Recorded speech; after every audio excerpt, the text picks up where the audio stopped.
এখন কথা হলো শাবানে এত বেশি নফল রোজা নবীজি কেন রাখতেন? এটা অবহেলার মাস, সেজন্য রোজাটাই কেন নবী সাল্লাল্লাহু আলাইহি সাল্লাম রাখতেন? অন্য কোনো নফল আমল করতে পারতেন। এর হিকমত আল্লাহ তাআলা ভালো জানেন। তবে অনেক বিশেষজ্ঞ এবং অনেক বিশ্লেষক, উলামায়ে কেরাম, ইসলামিক স্কলারগণ এক দুইটা বিশেষ কারণ, রহস্য, হিকমত উল্লেখ করেছেন। সেটা হলো রমাদান মাসে আমাদেরকে 30 দিন রোজা রাখতে হবে। আল্লাহ তাআলা ফরজ করেছেন প্রাপ্তবয়স্ক সকল ঈমানদার নারী পুরুষ সুস্থ মানুষদের জন্য।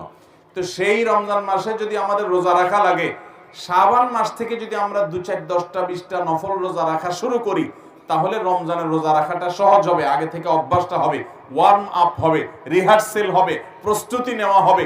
হঠাৎ করে যদি রমজান রোজা শুরু করেন, অনেকে দেখা যায় সারা বছর রোজা রাখেন না, তো দেখা যায় হঠাৎ করে রমজান রোজা রাখার কারণে সে অসুস্থ হয়ে পড়ে, কিংবা তার রোজার সাথে সে শুট করতে পারে না, অসুবিধা তৈরি হয়। এই জন্য নবী সাল্লাল্লাহু আলাইহি ওয়াসাল্লাম হয়তোবা আগে থেকে প্রস্তুতি নিয়ে নিতেন।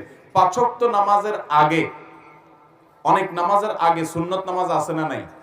যোহরের আগে সুন্নত নামাজ আছে না নাই? ফজরের আগে সুন্নত আছে না নাই? আবার কোন কোন নামাজের পরেও কি আছে? সুন্নত। ফরজটার, ফরজ ভার্সনের ইবাদতের আগেও সুন্নত থাকে, পরেও সুন্নত। এই সুন্নতের একটা কারণ এটাও, যদি বান্দার কিয়ামতের দিন ফরজের মধ্যে কোনো ঘাটতি থাকে, তাহলে নফল বা সুন্নত দিয়ে আল্লাহ তাআলা সেই ঘাটতি পূরণ করে দিবেন। আর সুন্নাতের রিহার্সেলের মাধ্যমে ফরজটা যাতে সুন্দরভাবে হয়, সেটার জন্য প্রস্তুতির জন্য এই ব্যবস্থা আল্লাহ তাআলা রেখেছেন।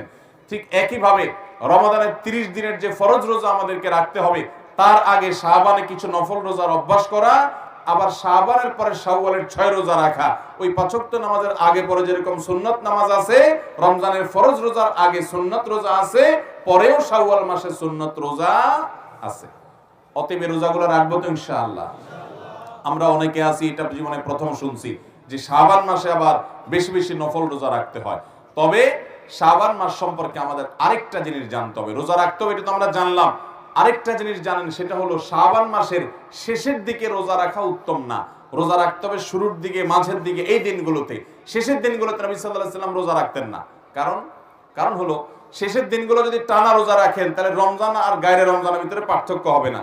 এই জন্য আপনি শাবানের শেষের দিকে আর রোজা রাখবেন না, আপনি রোজার জন্য অপেক্ষা করবেন, রমজান থেকে শুরু করবেন। না হলে রমজানের আলাদা কোনো বৈশিষ্ট্য এটা বোঝা যাবে না যে টানা রোজা রাখছেন আপনি। এই জন্য শেষের দিকে নবী সাল্লাল্লাহু আলাইহি ওয়াসাল্লাম এই মাসের রোজা রাখতেন না। বিশেষ করে একেবারে শেষের দিন, যেটা শাবানের লাস্টের দিন, যেটাকে বলা হয় ইয়াউমুশ শক বা সন্দেহের দিন। আমরা আমাদের ছোটবেলায় দেখেছি, আমাদের দেশে বিভিন্ন এলাকায় অনেক মুরব্বীরা শাবানের শেষের দিন অবশ্যই রোজা রাখতেন। কেন?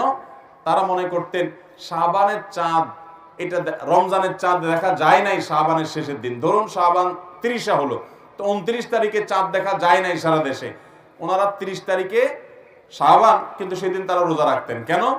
মনে করতেন যে যদি চাঁদ দেখা যারা যায় নাই বলছে, হয়তো চাঁদ উঠছে তারা দেখে নাই, মিস করে গেছে, তাহলে আমার রোজাটা রমজান হয়ে গেল যদি চাঁদ উঠে থাকে। আর যদি চাঁদ না উঠে থাকে তাহলে শাবান হয়ে গেল। তো এইরকম চান্সে রোজা রাখে, এরকম কোন চান্সে রোজা রাখার নির্দেশ ইসলামে। নবী সাল্লাল্লাহু আলাইহি ওয়াসাল্লাম বলেছেন, দামা ইউরিবুকা ইলা মা লা ইউরিবুক, তোমার যা সন্দেহ হয় এটাকে সন্দেহের ঊর্ধ্বে উঠে সেই ইবাদতের দিকে নিয়ে যাও, সন্দেহপূর্ণ কিছু করা যাবে না। এই জন্য শাবানের শেষের দিনে রোজা রাখা নিষেধ। শেষের দিকে রোজা রাখবো না, বরং পুরো মাস রোজা রাখবো।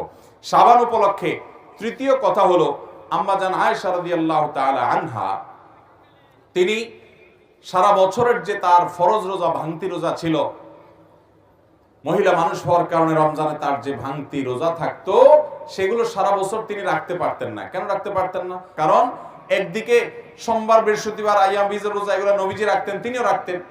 আর বাকি দিনগুলোতে নবী করিম সাল্লাল্লাহু আলাইহি ওয়াসাল্লাম তার সাথে থাকতেন, কখন নবীজির হক আদায় করতে হয় সেজন্য তিনি রোজা রাখতে পারতেন না।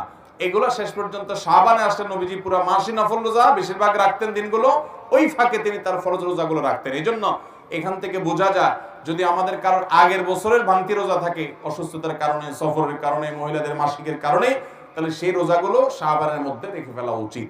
এটা হলো শাবান উপলক্ষে তৃতীয় গাতব্য বিষয়। প্রথম গাতব্য বিষয়, বেশি বেশি নফল রোজা রাখবো। কেন? 2 কারণ বলেছি। দ্বিতীয় গাতব্য বিষয় বলেছি যে শাবান মাসে বেশি রোজা রাখবো, ঠিক আছে, কিন্তু শাবানের শেষের দিন রোজা রাখবো না, শেষের দিকে রাখবো না। তৃতীয় গাতব্য বলেছি, কাজা বা ভাঙতি রোজা যদি আগের বছরে থাকে, তো এই শাবান মাসের মধ্যেই সেটা রেখে ফেলতে হবে, কারণ রমজান আসলে নতুন রোজা রাখতে হবে, আগেরগুলা ক্লিয়ার করে ফেলা উচিত। আর চতুর্থ গাতব্য বিষয় হলো যে শাবান মাসে আমরা রমজানের প্রস্তুতি নিতে হবে।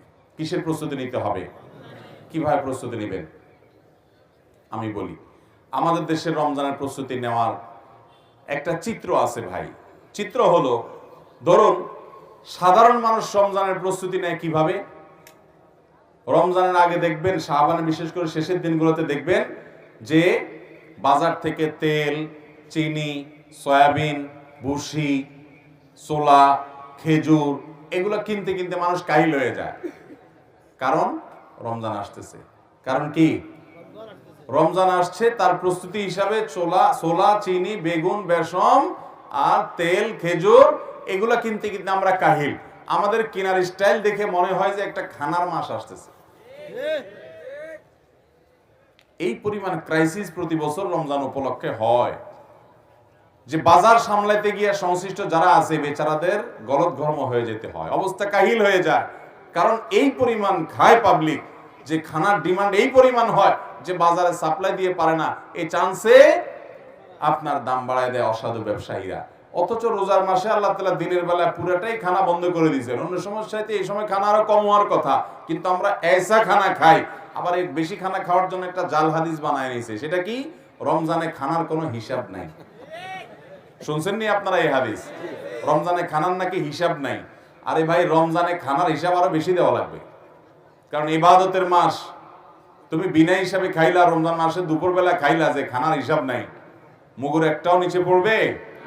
ভাইরা আমার, রমজানের প্রস্তুতি দুঃখজনক। আমরা আম জনতার প্রস্তুতি হলো বাজার করে আমরা রমজানের প্রস্তুতি নেই।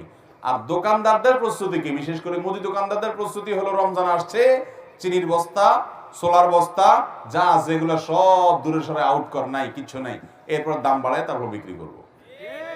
তাহলে মাল গুদামজাত করা এটা হলো অনেক ব্যবসা, অসাধু ব্যবসায়ীদের রমজানের প্রস্তুতি। আর মাল কিনতে কিনতে কাহিল হওয়া এটা হলো আমাদের রমজানের প্রস্তুতি। আর মিডিয়াগুলো, টেলিভিশন চ্যানেলগুলো, বিভিন্ন যারা এই টাইপের এই জগতে আছে তাদের প্রস্তুতি হলো তারা ঈদের সিনেমা, ঈদের নাটক কোনটা বাইর করবে না করবে, এগুলো তাদের রমজানের প্রস্তুতি। আর রাজনৈতিক দল যারা করেন, সব রাজনৈতিক দলগুলা তাদের প্রস্তুতি হলো রমজান মাস আসছে, রাজনীতি তো এই মাসে খুব একটা করে জুত করে পাওয়া যাবে না, সমাবেশ মিছিল কিছু জমবে না, তো ইফতার পার্টির নামে রাজনীতি করার জন্য ছক আঁকা শুরু করে। কোন দিন কাদের ইফতার পার্টি, কোনটা এতিমদের সাথে, কোন দিন গরিবদের সাথে, কোন দিন তমুকদের সাথে, কোন দিন অমুকদের সাথে, এই কাহিনী তালবাহানা করে টুপি টাপা মাথায় দিয়ে রমজানে কোন দিন ইফতার পার্টির নামে রাজনীতি করবে, সেই ধান্দা তাদের হলো রমজানের প্রস্তুতি। এগুলো একটাও কি রমজানের সঠিক প্রস্তুতি?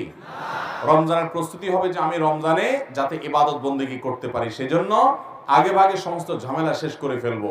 ঈদের জন্য শেষ দশক আমি ইবাদত করতে পারি না ঈদের কেনাকাটার জন্য, এই জন্য সব ঝামেলা আগে সেরে ফেলবো এবং রমজানে আমি এই টাইমে ইবাদত করব, ওই টাইমে কোরআন তেলাওয়াত করব। অনেক ভাইরা আছেন কষ্টের পরিশ্রম করেন, কষ্টের কাজ করেন, পরিশ্রমের কাজ করেন। রমজানে আমি পরিশ্রমের কাজ করতে গেলে রোজা রাখতে পারি না, তাহলে এই মাসে একটু বেশি পরিশ্রম করে টাকা কামাই করে নিব, যাতে রমজান মাসটা কাজ না করেও চলা যায়, আমি যাতে রোজা রাখতে পারি। এগুলো হলো রমজানের প্রস্তুতি। আল্লাহ তাআলা আমাদের সবাইকে রমজানের সঠিক প্রস্তুতি গ্রহণ করার তৌফিক দান করুন। তাহলে শাবান উপলক্ষে চতুর্থ জ্ঞাতব্য বিষয় হলো আমাদেরকে রমজানের জন্য সঠিক প্রস্তুতি নিতে হবে। ভাইরা আমার, আমরা অনেকে গত রমাদানে অনেক মানুষকে দেখেছি তারা মাটির উপরে ছিলেন, আমাদের সাথে চলাফেরা করেছেন। এই রমাদানে তারা মাটির নিচে চলে গেছেন, আছে না নাই? আমার আব্বাজান রহমতুল্লাহি আলাইহি গত রমাদানে ক্যান্সারে আক্রান্ত ছিলেন। রমজানের শেষ দশক তিনি ইতিকাফে বসেছেন। আমার বুঝ জ্ঞান হয়েছে থেকে নিয়ে ছোটবেলা থেকে আমার মনে পড়ে না যে রমজানের শেষ 10 দিন আমার বাবাকে আমি কোনোদিন ঘুমাইতে দেখছি, কোনোদিন মনে পড়ে না। সারা জীবন আল্লাহর বান্দা চায়ের একটা ফ্লাস সাথে নিয়ে ইবাদত বন্দেগী, জিকির, আজকার। আর যে মসজিদে কেউ ইতিকাফে বসে না, ওই মসজিদে লোকজন নিয়ে ইতিকাফে বসা। গত রমজানে ক্যান্সারে ভয়াবহ অবস্থা, ডাক্তাররা রীতিমতো তার বেঁচে থাকার কোনো সম্ভাবনা নাই সেরকম একটা আভাস ডাক্তাররা অনেক আগে থেকে পেয়ে গেছেন, অথচ তিনি ওই অবস্থা শেষ দশক পুরাটা ইতিকাফ করেছেন। আর এই রমজান এখনো আর বেশি দিন বাকি নেই। আমার আব্বাজান রহমতুল্লাহ আলাইহি তিনি কবরবাসী হয়ে গেছেন, এই রমজান আর তিনি পাবেন না। তো আমরা অনেকে এখানে আছি যারা হয়তো এই রমজানটা আল্লাহ চাহেন তো হয়তো আমরা পাবো, কিন্তু এরপরে আরেকটা রমজান হয়তো আমরা পাবো না। একটা রমজান মানুষকে আল্লাহর কাছ থেকে তার সমস্ত গুনাহ মাফ করিয়ে তার পুরো প্রোফাইলকে ক্লিন করে পরিষ্কার করে তার সমস্ত গুনাহগুলোকে ডিলিট করে দিয়ে তার হিসাবের খাতাকে সম্পূর্ণ নতুন পরিচ্ছন্ন ঝকঝকে পরিষ্কার করে দিতে পারে। রমজান মাসের তওবা, ইস্তেগফার, রোনাজারি, চোখের পানি, দোয়া, ইবাদত, বন্দেগী, কোরআন তেলাওয়াত, তারাবি, তাহাজ্জুদ, চোখের পানি, তওবা এবং আল্লাহর দিকে ঝুঁকে পড়া। অতএব রমজানকে সেভাবে কাটাবো তো ইনশাআল্লাহ। সেভাবে কাটাইতে হলে এখন থেকে নিয়ত করতে হবে। আমার রমজান ইবাদতের ক্ষেত্রে বাধা কি? ঈদের কেনাকাটা। তাহলে আগে ভাগে এটাকে ক্রস দিয়ে ফেলতে হবে। আমার রমজান ইবাদতের ক্ষেত্রে বাধা কি? আমার মোবাইল, ফেসবুক, ইউটিউব। তো আগে থেকে এটাকে আনইনস্টল করে ফেলতে হবে। আমি সৌদি আরবে থাকাকালীন সময় আমি দেখেছি বহু আল্লাহর নেককার বান্দা, অনেক যুবককে আমি দেখেছি, অনেক ইয়াংকে আমি দেখেছি রমাদান এর আগে মোবাইল থেকে ফেসবুক, হোয়াটসঅ্যাপ সহ সকল অ্যাপ যেগুলো তাকে এঙ্গেজ করে রাখে, যেগুলো নেশা থেকে সে বের হতে পারে না, আল্লাহকে খুশি করবার জন্য, রমাদানে কোরআন খতম দেওয়ার জন্য, রমাদানে আমল করার জন্য, রমাদানে ঘন্টাকে ঘন্টা হাত তুলে চোখের পানি ফেলে দোয়া করবার জন্য, সেজদায় দোয়া করবার জন্য তাদের মোবাইল থেকে সমস্ত অ্যাপগুলো ডিলিট করে এগুলো থেকে সে পরিচ্ছন্ন হয়ে যায়। বন্ধু বান্ধবদেরকে বলে দেয় যে রমজান মাসে কোনো যোগাযোগ নাই, এই মাস আল্লাহর সাথে আমি কথা বলবো। আল্লাহ তাআলা আমাদেরকে সেভাবে রমজান কাটাবার তৌফিক দান করুন। নিয়ত করবো তো ইনশাআল্লাহ। এখন থেকে প্ল্যান করতে হবে, হুট করে করলে তখন হবে না। এখন থেকে পরিকল্পনা করতে হবে। আমাকে প্রতিদিন এক পারা পড়লে আমি কোরআন খতম দিতে পারবো, তাহলে কোন সময় পড়বো আমি সেটা বের করতে হবে। এবং কোন কোন জিনিস আমার বাধা, আমার ফেসবুক, আমার ইউটিউব, আমার বন্ধু, আমার বান্ধব, আমার ঈদের কেনাকাটা, আমার আড্ডা, আমার কোনো মজলিস, কোনো কিছু যদি আমার ইবাদতে বাধা হয়, শাবান মাসেই সেটাকে আল্লাহর জন্য কোরবানি করে দিয়ে ওই সমস্ত বদভ্যাসকে ত্যাগ